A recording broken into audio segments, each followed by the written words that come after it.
This is Anderson the seal. I've just finished making him using Pica-Pow Book 2. Seals are covered in blubber across their bodies, however, their flippers, tail and head do not have the same coverage. Therefore, Anderson is in need of a hat, and his hat is in need of a pom-pom. So today's video will show you how to make pom-poms. To make a pom-pom for Anderson's hat, I'm going to be using one of my Clover Pom Pom makers. What's great about these is they're sold in packs of 2. So you get large, medium or extra small, ranging from 85mm all the way down to 20mm. To make the pom-pom for Anderson's hat, I'm going to be using this Clover Pom Pom maker, which will make a 45mm pom-pom. It's very straightforward. I open up the pom-pom maker, making sure that these arms are in line with each other. I grab my yarn of choice.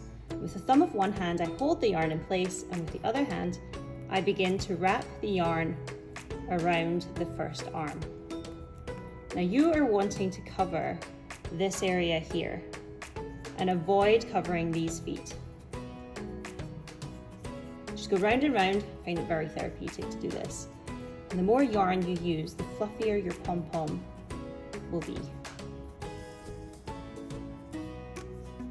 And sometimes it takes a few goes just to get the right style and size of pom-pom. I'm sure you'll become a pom-pom addict like me after a while. Now, I think I'm done on this side. You'll see I'm pretty much flat across here. So to get the yarn over from this side over to the other arm, we close the pom-pom maker on this side, take the winding yarn and feed it through this gap, pull it through to the second arm and begin the winding process again. And exactly the same as the first, you're wanting to fill this archway here and avoid the feet.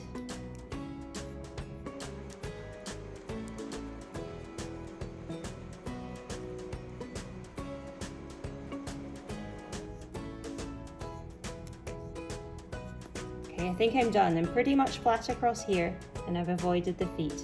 So I'm going to close the pom-pom maker entirely. With a pair of scissors, I'm going to grab my winding yarn and snip that away from the pom-pom maker. Put it down there. Now, again with my scissors, and hopefully you've got a sharper pair than me, you're going to cut along this guide here. There's a little bit of a groove around your pom-pom maker, and making sure that you remain closed here. You just snip away.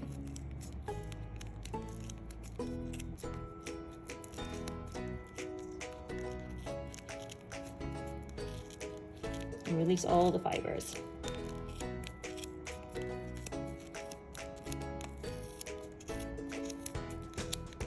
You see, all of this is clear. We rotate the pom-pom maker and do the same on the other side. Again, making sure you keep it closed. Snip, snip.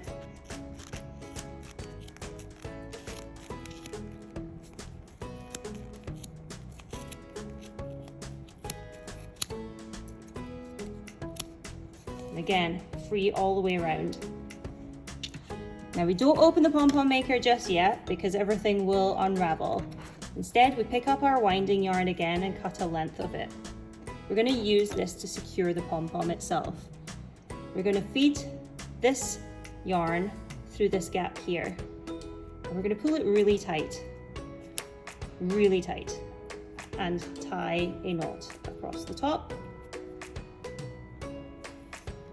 Pull, pull, pull. Wrap it again around the bottom, tie another knot, securing that as tight as you can. And I like a third one for luck. One more knot. Pull, pull, pull. And then I like to snip the securing yarn like so. And now we're ready to release the pom-pom itself. To do that, it's very easy. We take the arms, push them up, take the other set of arms, push them up, and we wiggle the two parts of the pom-pom maker apart, and there you have it, your first pom-pom.